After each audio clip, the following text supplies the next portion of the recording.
ఈరోజు పెన్నా రచయితల సంఘం ఆధ్వర్యంలో కవిత్వంతో సాయంకాలం ఈ ఈ శీర్షికతో నేను నాకు నచ్చిన కథ కడెవరి భారతి గురించి మాట్లాడదలుచుకున్నాను. రచయిత కేఏ మునీష్ సురేష్ పిళ్ళై. ఆంధ్రజ్యోతిలో ఒక 2 వారాల క్రితం ఈ కథ చదివినప్పుడు ఆ కథ మనని వెంటాడుతుందన్నమాట. అంటే ఒక కథ చదివితే మనకి ఒక మెసేజ్ రూపంలో, తర్వాత ఆ శైలి, శిల్పం ఇవన్నీ కూడా మనని వెంటాడి అదే పనిగా ఒక 2 వారాలు దాని గురించి ఆలోచించినప్పుడు మనకి మంచి కథగా అనిపిస్తుంది. అయితే ఇది నాకు నచ్చిన ఒక విధంగా చాలా నచ్చిన కథ. కడెవరి భారతి అంటే ఇతనిగా హీరోకి తల్లికి ఆవిడకి ఆధ్యాత్మికత ఎక్కువ. ఎప్పుడు కూడా అన్ని ఆధ్యాత్మిక కార్యక్రమాలకు కూడా ఆవిడ అటెండ్ అవుతూ ఉంటుంది. తర్వాత ఎక్కడ ఏవి జరిగినా కూడా ఆవిడని ప్రత్యేకంగా కొడుకు తీసుకెళ్తూ ఉంటాడనమాట అన్ని చోట్లకి. అలాగే పుష్కరాలంటే ఆవిడకి చాలా, అందులో కనుక అటెండ్ అయ్యి ఆ పుష్కరాల్లో ఆ కర్మకాండలన్నీ నిర్వర్తించడము అది చాలా మంచిది అని ఆవిడ భావం. దానికి కొడుకు కూడా చేయూతని అందిస్తాడు. అయితే ఆవిడని అన్ని పుష్కరాలకి తీసుకెళ్తూ ఉంటాడనమాట. చివరికి ఆవిడ ఒక కోరిక కోరుతుంది, ఒరే అన్ని పుష్కరాలకి వెళ్ళిపోయాము, నర్మదా పుష్కరం వస్తుంది, దానికి మాత్రం నువ్వు తీసుకెళ్ళరా అని. సరే అతను ఏం చేస్తాడంటే, సరే అమ్మ కోసం తప్పకుండా వెళ్దామని చెప్పి అతి కష్టం మీద చాలా ప్రయాణం చేసి నర్మదా పుష్కరాలకి వెళ్తారనమాట. జబల్పూర్ నుంచి చాలా కష్టపడి ఆ ప్రాంతానికి వెళ్తారు. వెళ్తే ఆశ్చర్యంగా ఏమవుతుందంటే, మనకి మామూలుగా కృష్ణా పుష్కరాలు కానీ గోదావరి పుష్కరాలు కానీ భలే రష్గా ఉంటుంది. బ్రాహ్మలందరూ కూడా కూర్చొని ఈ కర్మక్రతులన్నీ కూడా చేస్తూ ఉంటారు. అయితే నర్మదా పుష్కరాల్లో అలాంటి సీన్ ఏం కనిపించదు అనమాట. ప్రశాంతంగా ఉంటుంది. ఒక యువత బ్యాచ్ ఒక గట్టు మీద కూర్చొని కాళ్ళు నీళ్ళల్లో వేసి ఉంటారు. తర్వాత పక్కనే ఒక చిన్న గుడారం వేసి అందులో చిన్న పెళ్లి కూతురు పెళ్లి కొడుకు అనమాట. ఆ పెళ్లి కొడుకుకి చాలా చాలా సింపుల్గా డెకరేషన్లో పెళ్లి జరుగుతూ ఉంటుంది అనమాట. ఇవన్నీ రచయిత చూస్తూ ఉంటాడు. అయితే వీళ్ళు బ్రాహ్మణు కోసం వెతుక్కుంటారు. మామూలుగా ఏంటంటే బ్రాహ్మణులు మనకు పుష్కరాల్లో ఏంటంటే మన్నే పిలిచి ఆ క్రతువులు అన్నిటికీ పిలిచి ఆహ్వానిస్తూ ఉంటారనమాట. మీరు రండి రండి మేము చేస్తాం అలాంటిది ఏమీ కనిపించదు అనమాట అక్కడ. అయితే వాళ్ళకి చివరికి ఒక బ్రాహ్మడు కనిపిస్తాడు. బ్రాహ్మడు కనిపిస్తే ఈవిడ ఏం చేస్తుందంటే అతని దగ్గరికి వెళ్ళి, వచ్చిరాని హిందీలో ఇట్లా మాకు పుష్కరాలకి మా తరతరాలకి వీళ్ళందరి గోత్రాలు చదివి వాళ్ళందరికీ కూడా కర్మకాండ నిర్వర్తించాలని చెప్తుంది తల్లి. చెప్తే ఈవిడికి ఏంటంటే ఏం పిచ్చి అంటే చుట్టాల పేర్లందరూ చెప్తుంది. చుట్టాల పేర్లు, వాళ్ళ గోత్రాలు, వాళ్ళ సంతానం అన్ని డీటెయిల్స్ ఇస్తుందన్నమాట. అతను ఏం చేస్తాడంటే శ్రద్ధగా, ఆశ్చర్యంగా, చాలా శ్రద్ధగా ఆవిడ మాటలన్నీ విని అర్థం చేసుకుని ఆ కర్మకాండలు జరిపిస్తాడు నర్మదా నది పక్కనే అనమాట. అయితే ఇతను అంటాడనమాట, అమ్మ నువ్వైతే కర్మకాండలు చేస్తున్నావు, ఇది పెద్ద నాన్నయ్య లేడు కదా, ఇవన్నీ ఏంటి నీ పిచ్చిగాని అని. అప్పుడు తల్లి అంటుందన్నమాట, ఒరే ఈ కర్మకాండంలో పిండాలు పెడతారు కదా, అది సంవత్సరానికి సరిపడా తిండి వాళ్ళకి లభిస్తుందని పెద్దలు చెప్తారు. మరి మీ నాన్నకి ఎన్ని రోజులు పస్తులున్నాడో, ఎన్ని రోజులు కడుపు మార్చుకున్నాడో నాకైతే తెలియదు. అవన్నీ కూడా ఈ పిండం ద్వారా ఒక సంవత్సరానికి సరిపడా కర్మకాండలు మనం నిర్వర్తిస్తే అవన్నీ కూడా వాళ్ళు సంతృప్తి చెందుతారు అంటుందన్నమాట. అని ఒకటి అంటుంది, ఒరే నాన్న ఆకలికి తాళలేడరా అంటుందన్నమాట. అది మనకు కొంచెం నిజంగా చాలా సెన్సిటివ్గా అనిపిస్తుంది. సరే అని కొడుకు అది అన్ని కర్మకాండలు జరపడము. అయితే అక్కడ ఒక మాట అంటాడు, ఆ పుష్కరాల్లో ఎక్కువ ఎవరు జనాలు ఉండరు. అప్పుడు రచయిత అంటాడు, చంద్రబాబు నాయుడు లాంటి వాళ్ళు అక్కడ ఉండుంటే బాగుండేది, ఇలా ఉండదేమో ఈ పుష్కరాలు ఇక్కడ మన ఆంధ్రాలో లాగా అని అంటాడనమాట. ఆ తర్వాత వాళ్ళు వచ్చేస్తారు. వచ్చేసిన తర్వాత ఒక 2 రోజులు రెస్ట్ తీసుకున్న తర్వాత కొడుకు తల్లితో మాట్లాడుతూ ఉంటాడనమాట. ఏమని అంటే, అమ్మ నువ్వు మరి పుష్కరాలన్నీ చూపించేశాను కదా, నీ కోరిక మేర నర్మదా పుష్కరాలు కూడా వెళ్ళాం కదా అంటే, తల్లి అంటుంది, అవునరా నావన్నీ తీరిపోయినాయిరా, ఈ ఒక్క కోరిక కూడా నాకు తీరిపోయిందే, నాకు ఇంకేం లేవు అని.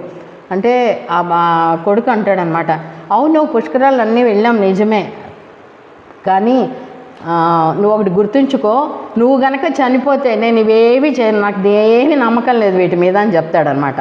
అంటే తల్లి అంటుంది అప్పుడు, ఓకే నీకు నమ్మకం లేదు, కానీ నేను ఉన్నన్నాళ్ళు నా మాట విన్నావు కదా, ఇది చాలు, నేను పోయాక నువ్వేం చేసినా కూడా నాకు అనవసరం. అప్పుడు అతను అంటాడనమాట, నాకు నమ్మకం లేదు, ఈ పిచ్చి పనులన్నీ నేనేం చెయ్యను, ఏదో నీ శవాన్ని మెడికల్ కాలేజ్కి అప్పచెప్పేస్తాను, వాళ్ళు కాస్త నిన్ను కోసి అవసరమైన వాడుకుంటారు, లేదా అనాటమీకి పంపిస్తారు, అదే నేను చేసేది. అంటే ఆవిడ అసలు ఏమాత్రం కూడా దాన్ని వ్యతిరేకంగా తీసుకోదు, పాజిటివ్గానే తీసుకుంటుంది అనమాట. చూడరా, నేను పోయాక నీ ఇష్టం, నేను ఉన్నప్పుడు నా మాట విను, అంతే. అలా అన్నిన తర్వాత ఒక 15 రోజులు అయిన తర్వాత తల్లి అడుగుతుందనమాట, ఒరే మరి మన మెడికల్ కాలేజ్కి వెళ్ళి అవన్నీ కూడా వాడి ఫార్మాలిటీస్ ఉంటాయి కదా, దానికి సంతకం పెట్టడానికి వెళ్దామా, ఎప్పుడు వెళ్దామో అంటుంది.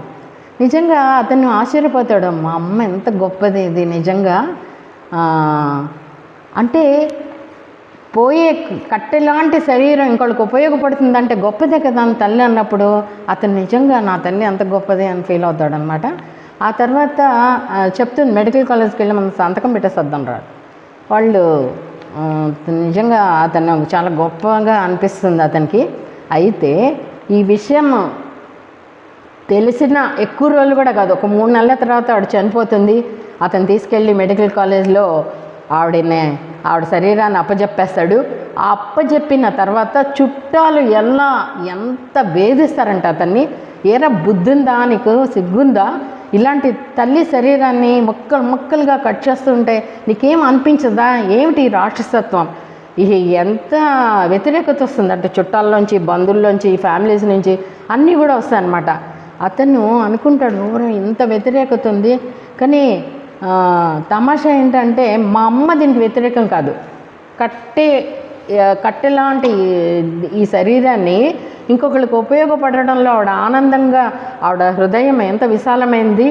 అయితే అనుకుంటాడనమాట, ఇంత వ్యతిరేకత ఉంది కదా, ఈ వ్యతిరేకాన్ని అంతటిని కూడా రాళ్ళులాగా నేను స్వీకరిస్తున్నాను ఒక మంచి పని కోసరం. ఆచారాలు అంటే ఆచరించంగా ఆచారాలు అవుతాయి. అలాగే మనం ఈ శరీరాన్ని ఇంకొకరికి ఉపయోగపడేలాగా ఈ ఆచారం ఎందుకు ఉండకూడదు, ఇది నేను మొదలు పెడుతున్నాను, నేను దీనికి శ్రీకారం చుడుతున్నాను, దీన్ని ఎందుకు అందరు వ్యతిరేకిస్తున్నారని అతనే అనుకుంటాడనమాట. ఒక కొత్త ఏదైనా కానీ ఒక కొత్త విషయాన్ని తొందరగా అంగీకరించరు. ఒక ఉద్యమంలాగా దీన్ని మనం అమలు చేయాల్సి వస్తుంది, రాళ్ళు వేయించుకోవాల్సి వస్తుంది. ఓకే, నాకు నా తల్లి ఒక్క కొడుకుతో ఒకసారి అడుగుతాడు, అమ్మ నీకు ఒక్క కొడుకే, ఇంకో కొడుకు ఎందుకు అనేసి. ఆవిడ దానికి జవాబు చెప్పదు. ఇప్పుడు అర్థమవుతుంది అతనికి, ఓహో ఇంకో కొడుకు ఉంటే నేను ఇలా స్వతంత్ర నిర్ణయం తీసుకోలేకపోయేవాడిని కదా, వాడు వ్యతిరేకిస్తే ఇది వేరేలాగా ఉండేది, ఇలా జరిగేది కాదు అని చెప్పి నిజంగా నా తల్లి ఎంత గొప్పది అని చెప్పి అనుకుంటాడు. అనుకున్న తర్వాత అతను అనుకుంటాడనమాట, అంటే నా తల్లి కడేవరి భారతి అంటే కడేవర్ అంటే అనాటమీకి ఆ శరీరాన్ని అప్పగించడానికి కడేవరి భారతి అంటారు. దీనికి నేను కూడా చేయుతం ఇచ్చి ఇందులో నేను కూడా భాగస్వామిని అయినప్పుడు నాకు ఇంకా ఆ తృప్తి కూడా ఉంటుంది అనేది ఈ కథ సారాంశము. ఆ తర్వాత నేను ఒకసారి సురేష్ పిల్లకి ఫోన్ చేశా, చెప్పాడు ఇది అవాస్తవం కూడా కాదు, ఇది చాలా వరకు జరిగిన కథే, నేను కొన్ని మాత్రమే కొన్ని కలిపాను, కానీ ఇది నిజంగా జరిగిందే, అందుకనే ఈ కథ అంత బాగా వచ్చింది. నేను అదే చెప్పా, ఆచారాలు ఎప్పుడు కూడా ఎలా ఉంటాయంటే మూర్ఖత్వంతో కొన్ని ఉన్నా కూడా వాటిని సరి చేసుకుంటూ వెళ్ళినప్పుడు కొంత మనము సమాజం నుంచి వచ్చే వ్యతిరేకతని మనము ఫేస్ చేయాల్సి ఉంటుంది. ఏమైనా కూడా ఒక మంచి ఆలోచనకి ఇది శ్రీకారం చుట్టినట్టే ఈ రచయిత. చూడాలి అది అందరికీ నచ్చుతుందో లేదో మనకు తెలియదు, కానీ ఒక గొప్ప సమాజంలో ఒక గొప్ప దాన్ని ఏమంటారంటే ఒక పోరాటం ఇది. నిజంగా బాగుంది ఆ కథ. అయితే ఆ రోజు నేను ఒక కవిత కూడా చదవడం జరిగింది. కవిత ఎలా ఉంటుంది అంటే కవిత్వం ఏమిటంటే భావోద్వేగంలో అక్షర రూపం. ఇది జీవన సౌందర్యం కూడా మనకి కవిత్వంలో కనిపిస్తుంది. ఇది చాలా సింపుల్గా ఉంది కవిత. ఇప్పుడు నాకెందుకు నచ్చిందంటే వెనకాల మధుర స్మృతులను ఒకసారి బాగా గుర్తు చేస్తుంది అనమాట. అంటే ఎప్పుడైతే మన నేపథ్యంలో ఇలాంటి విషయాల్ని మనము ఒకసారి పరిశీలనగా చూసి గుర్తుపెట్టుకున్నామో అదే మనకి దృశ్యమై కవిత రూపంలో మనకి కనిపించినప్పుడు మనం వాటికి కనెక్ట్ అవుతాం అన్నమాట. అలాంటిది బతుకు మూట. ఎవరు రాశారంటే గజ్జెల రామకృష్ణ రాశాడు. ఇంటింటికి మూటలు కట్టుకుని చీరలు అమ్మడానికి వస్తారు కదా, ఇది మా అనుభవం. మేము ఎర్రమందిరి కాలనీలో హైదరాబాద్లో ఉండేటప్పుడు మూటలు కట్టేవాళ్ళు. దాదాపుగా భోజనం టైంకి వచ్చి మూటలు వాకిట్లో గట్టి మీద పెట్టేసి అలసట తీసుకుంటే మా అమ్మ వాళ్ళకి మంచినీళ్ళు ఇచ్చి వాళ్ళు తినే అన్నానికి ఆధారాలు ఏం కావాలో ఇచ్చి మజ్జిగ ఇచ్చేటప్పటికి చుట్టుపక్కల అందరూ కూడా తలుపులు తీసి వచ్చి ఆ చీరలు ప్రతి ఒక్క చేతిలో ఒక చీర, ఆ చీర గురించి చర్చలు, ఇవి ఎంతో మధురమైన మధుర స్మృతులు అనమాట. అది నాకు గుర్తుకొచ్చింది. నాకు ఎందుకు భలే దాన్ని కనెక్ట్ అయ్యాను. టైటిల్ ఏంటంటే బ్రతుకు మూట. జాతర ఏదో జరుగుతున్నట్టు, దేవతా ఆభరణాలు ఏవో మోస్తున్నట్టు వీధుల వెంట తిరిగే ఊరేగింపు. చూడడానికి చిన్నదే అయినా మూట విప్పితే ఇంద్రజాలం ఏదో చూసినట్టు, రాజు రాణి వస్త్రాలు ఏవో ప్రదర్శనలకు పెట్టినట్టు వాకిలి నిండా పరుచుకునే బట్టల దుకాణం. చిన్న రాయుడు పెద్ద రాయుడు లుంగీలంటూ, రంభ రమ్య కృష్ణ చీరలంటూ వాడు ఎన్నెన్ని కళ్ళలు మూటగట్టుకుని వస్తున్నాడో. ఒక ధర చెప్తాడు, మనం వద్దు అంటాం, వాడొక మాట అంటాడు, మనం ఇంకో మాట అంటాం.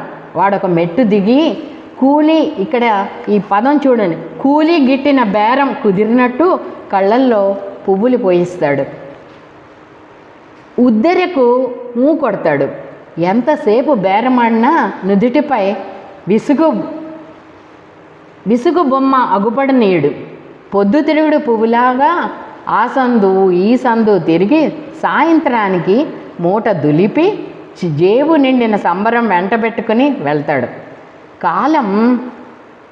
కాలం ఉత్తగా ఊరికినే ఉండదు కదా. కుడి చేత్తో తోలిన గాలిని ఎడమ చేత్తో మళ్ళీ కొడుతున్నారు. వాని ఉపాయం కాపీ కొట్టి ఊళ్ళో వెలసిన షాపింగ్ మాల్స్ దాన్ని పొట్టగొడుతూ బతుకు మీద ప్రళయ తాండవం ఆడుతున్నారు. వడగండ్లకి రాలిపోయిన గొలుసులు ఎక్కడో పీక తెగుతున్నాయి. అంటే చూడండి, ఇప్పుడు జరిగే ఈ మాల్స్ ఇవన్నీ వీటి మీద మామూలు వాళ్ళ మీద ఎంత ప్రభావం ఉందో, గ్లోబలైజేషన్ వల్ల వీళ్ళందరూ ఏమైపోయారు అని లాస్ట్లో ఈ రెండు పదాలు కూడా మనని వెంటాడతాయి. నిజంగా ఈ మూటల్లో వచ్చిన ఆ చీరల్ని తీసుకున్నప్పుడు కలిగే ఆనందం, వాళ్ళ కళ్ళల్లో ఆనందం ఎంతో మధుర స్మృతులను నింపి, నిజంగా నాకు 2 రోజులు అవే ఆ పాత జ్ఞాపకాలన్నీ మళ్ళీ ఒకసారి నేను నెమరేసుకున్నాను. కవిత్వం ఎలా ఉంది, ఏమి రాశారా అని కాదు, మన మనసుని వెంటాడి ఒక 2 రోజులు మనకు గుర్తు ఉండేలా చేయడమే కవిత్వం అని నేను అనుకుంటాను. మళ్ళీ ఇలా ఇంకోసారి కలుద్దాం. ఒక మంచి కథని, ఒక మంచి కవితని చెప్పారు. పోయిన ఆదివారం ఆంధ్రజ్యోతిలో వచ్చిన కడేవారి భారతి నేను కూడా చదివాను. నాకు కూడా నచ్చిన కథ అది. అయితే నేను సురేష్ పిల్లతో మాట్లాడలా, మీరు మాట్లాడారు. కడేవారి భారతిలో అంటే రాసిన శైలి గురించి మనం మాట్లాడుకోవాలి. కథ మేడం చెప్పారు. శైలి ఎట్లుందంటే, ఫస్ట్ ఆమె చనిపోయి ఉంటే వాళ్ళ అక్క ఆయనకి ఫోన్ చేస్తుంది. వాడికి ఫోన్ చేసి తిట్టద్ది. ఇందాక చెప్పారు కదా, అది తిడతా ఉండదు. ఏరా నీకు బుద్ధి లేదా, నువ్వు ఎలా అమ్మని కోసేస్తే నీకు సంతృప్తి అప్పుడు, ఇలాంటి మాటలు ఇలా తీసుకొచ్చి మళ్ళీ ఫ్లాష్ బ్యాక్లోకి వెళ్తాడు. జనరల్గా సాధారణంగా కథ ఇప్పుడు కాలంలో కథ ఎట్లుందంటే, కొంత బిగిన్ చేయటం, కొంతకాలం తర్వాత కొంత సంభాషణ లేదా కొంత కథ జరిగిన తర్వాత దాంట్లోకి వెళ్ళిపోవడం, ఫ్లాష్ బ్యాక్లోకి వెళ్ళి చెప్పడం. ఫ్లాష్ బ్యాక్లో కూడా ఆమె మంచి ఇది రాలేదు. మేడం గారు చెప్పేది దాని గురించి మనం డిస్కస్ చేయాలి. కాకపోతే ఒక డైలాగ్ ఏంటంటే ఆమె చెప్పిన డైలాగ్, ఆచారం అంటే చనిపోయిన తర్వాత బాడీ పనికొచ్చి ఇతరులకి పనికొస్తుంది అనుకుంటే అసలు ఇది కదా ఆచారం అంటే, ఈ ఆచారాన్ని కదా పాటించాల్సింది అని ఆమె చేత అనిపిస్తాడు. అది చాలా అద్భుతమైన డైలాగ్. ఆ రాసిన శైలి కూడా తీసుకుంటే మనం అతను కొన్ని మంచి పదాలు, ఆ రాళ్ళని మెట్లుగా చేసుకొని పైకి ఎక్కాలంటాం, అలాంటి ఆచారాల్ని మనం కంటిన్యూ చేయాలంటాం. తర్వాత ఈమె మంచి భక్తురాలు, నా చెప్పినట్టు చాలా తిరగటం అది కూడా ఒక సిద్ధాంతం, ఒక గొప్ప సిద్ధాంతం. ఆమె సిద్ధాంతం ఆమెది, ఆయన సిద్ధాంతం ఆమెది. ఇక్కడ ఇంకో విషయం ఏంటంటే ఆమె ఎంత సిద్ధాంతపరంగా సాంప్రదాయబద్ధంగా ఉన్నా కూడా ఈ అబ్బాయి వాళ్ళ కొడుకు చేసే దాన్ని ఆమె వ్యతిరేకించకపోవటం, అంటే ఎవరి సిద్ధాంతం వాళ్ళది అనే ఒక సాంప్రదాయాన్ని తీసుకురావటం ఇలాంటి మంచి సాంప్రదాయం. ఇంకోటి ఏంటంటే ఇవన్నీ నేను చెప్పేటప్పుడు నేను కూడా చెప్పుకోవాలి, నేను కూడా కడేవర్ శ్రీధర్నే. ఎందుకంటే మొత్తం నేను చాలా నెలల క్రితం, చాలా సంవత్సరాల క్రితమే బాడీ డొనేట్ చేస్తున్నాను. మా ఇంట్లో మా మిస్సెస్కి ఆమెకి ఏమర్థమైందో తెలియదు కానీ అప్పచెప్పి అన్నీ మాట్లాడి బాడీ డొనేట్ చేస్తున్నాను. అది ఆ పత్రిక కూడా రాసి పెట్టుకోవడం. అతను మన ఇక్కడ నెల్లూరులో ఉన్నారు ఒకసారి, ఆయన పెద్ద ఆయన తరపున రాసి పెట్టున్నారు. సరే, అదొక విషయం. అయితే ఈ కవిత గురించి కూడా చెప్పారు. కవిత కూడా మంచి కవిత, అది నేను కూడా చదివాను. ఎక్కడో వివిధాలన్నా దేంట్లో వివిధలో వచ్చింది, సోమవారం వివిధలో వచ్చింది ఆ కవిత. చాలా మంచి కవిత. అంటే ఏం సామాన్యంగా అనిపించినా అసామాన్యంగా ఉంది. ఎట్లంటే మొహంలో పూలు పూయటం, దిగులు పూలు పూయటం అన్నట్టు. తర్వాత అట్లాగే ఎంత బేరమాడినా దిగులు బొమ్మ కనపడదు అని చెప్పి అన్నాడు. దాంట్లో చదివి ఇప్పుడు మేడం చదువుతుంటే నేను అప్పుడు చదివింది గుర్తొచ్చింది. విసుగు పూలు పూయడు, విసుగు పూయకుండా విసుగు పూలు పూయటానికి కవిత్వం. అతని మొహంలో విసుగు వచ్చింది అంటే కవిత్వం కాదు. అతనికి ఎంత బేరమాడినా అతని మొహంలో విసుగు పూలు పూయవు అంటాం. అట్లాగే దిగులు బొమ్మ, ఇవన్నీ ఒక మంచి కొత్త పదబంధాలు ఇలాంటి ఉపయోగించడం కవిత్వం. అంటే చివరిలో మళ్ళీ కవిత్వానికి ఒక జనరలైజేషన్ ఉండాలి, సాధారణీకరణ తీసుకొచ్చేటువంటి. అంటే ఇక్కడ ప్రజెంట్ కవి జనరల్గా ఏంది, సమాజంలో ఉండే బాధల్ని వ్యక్తీకరించటం, దాన్ని షో చేసి చూపించటం, అందరికీ చెప్పటం, ఇలాంటి బాధలు ఉన్నాయంటే కష్టాలు ఉన్నాయండి.